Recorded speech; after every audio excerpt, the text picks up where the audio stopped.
Budget 2026 जवळ येत आहे आणि सर्वसाधारण वाढीचा वेग मंदावला आहे. तर तुमच्या मते यानंतर वित्तीय धोरणांमध्ये कोणते बदल दिसू शकतात? सरकारने उपभोग वाढवण्यासाठी उपायांना प्राधान्य द्यावे की भांडवली खर्चावर आधारित विकास धोरण कायम ठेवावे? सोनल, हा द्वंद्व खूप रंजक आहे. सर्वप्रथम मी प्रत्येकाला सुचवेल की चालू महिन्याच्या सुरुवातीला आमचे फिक्स्ड इन्कम प्रमुख अनुराग मित्तल यांनी लिहिलेला ग्रेट फिस्कल डिव्हाइड हा ब्लॉग जरूर वाचा. जर तुम्ही तो अजून वाचला नसेल तर आधी तो वाचा. वेबसाईटवरही वाचू शकता. पर हे वाचल्यावर तुम्हाला समजेल की ते आपल्या मागील चर्चेपेक्षा खूप वेगळं आहे जेव्हा आपण अमेरिकेबद्दल बोललो होतो. भारताने प्रत्यक्षात गेल्या दशकात विशेषतः महामारीनंतरच्या कठीण काळातून बाहेर पडल्यानंतर वित्तीय शिस्त टिकवून ठेवली आहे. उजव्या बाजूकडून सुरू करूया. जेव्हा तुम्ही केंद्र सरकारचा डेट टू जीडीपी गुणोत्तर पाहता तेव्हा तुम्हाला लक्षात येईल की 2016 ते 2020 या काळात हा कल बराच स्थिर होता. वित्तीय शिस्त स्पष्ट होते. हे फक्त केंद्र सरकारबाबत आहे, राज्यांबाबत नाही. यानंतर तो काळ आला जेव्हा महामारी आली. त्यावेळी वित्तीय तूट वाढली आणि त्यामुळे डेट टू जीडीपी गुणोत्तर 7.7% पोहोचले. मात्र त्यानंतर दरवर्षी भारताने आपली वित्तीय तूट कमी करण्यात बऱ्यापैकी यश मिळवले, जी एकेकाळी सुमारे 9% होती. यावर्षी आमचा अंदाज आहे की ती जीडीपीच्या सुमारे 4.3 ते 4.4% दरम्यान असू शकते.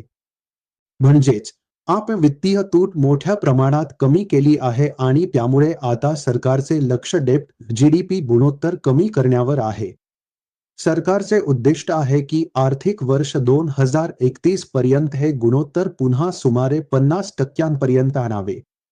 म्हणूनच जिथे अमेरिकेत डेट जीडीपी गुणोत्तर वाढण्याची शक्यता आहे तिथे भारतात ते स्थिर राहील किंवा आणखी कमी होईल अशी अपेक्षा आहे.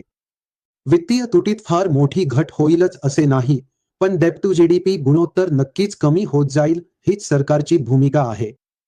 म्हणून अमेरिका किंवा इतर देशांमध्ये परिस्थिती कशीही असो, भारत स्वतः ठरवलेल्या मार्गावर चालत वित्तीय शिस्त कायम ठेवेल. खर्चाच्या वाटपाबाबत बोलायचे झाले तर ते मुख्यत्वे या गोष्टीवर अवलंबून आहे की अल्पावधीत करांच्या माध्यमातून किती महसूल गोळा करता येतो. सोनल, तुम्हाला आठवत असेलच की गेल्या वर्षभरात सरकारने आयकरात मोठी कपात केली आहे. त्यानंतर जीएसटी मध्येही कपात करण्यात आली. या दोन्ही निर्णयांचा थेट फायदा उपभोक्त्यांनाच झाला आहे. या दृष्टीने पाहता सरकारने उपभोग वाढवण्यासाठी आधीच अनेक पावले उचललेली आहेत असे मी म्हणेन. माझ्या मते मागील बजेटमध्येच मोठे बदल केले असल्यामुळे पुन्हा एकदा थेट करांमध्ये बदल करणे सरकारसाठी मोठा निर्णय ठरेल. त्यामुळे सरकार हीच शिस्त कायम ठेवेल आणि उपभोक्त्यांच्या हातात अधिक पैसा राहील यासाठी जे शक्य आहे ते करेल. त्याचबरोबर जिथे शक्य आहे तिथे भांडवली खर्च वाढवण्याचाही प्रयत्न केला जाईल. कारण भांडवली खर्चाच्या बाबतीत आमच्या दिल्लीतील सरकारसोबतच्या संवादातून आम्हाला मिळणाऱ्या महत्त्वाच्या निरीक्षणांपैकी एक म्हणजे सरकारच्या भांडवली खर्च करण्याच्या क्षमतेला एका मर्यादेनंतर मर्यादा येतात.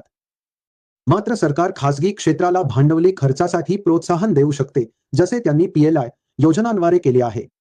पुढील काळातही सरकार थेट स्वतः खर्च करण्याऐवजी अशाच मार्गांनी भांडवली गुंतवणुकीला चालना देत राहील अशी शक्यता आहे.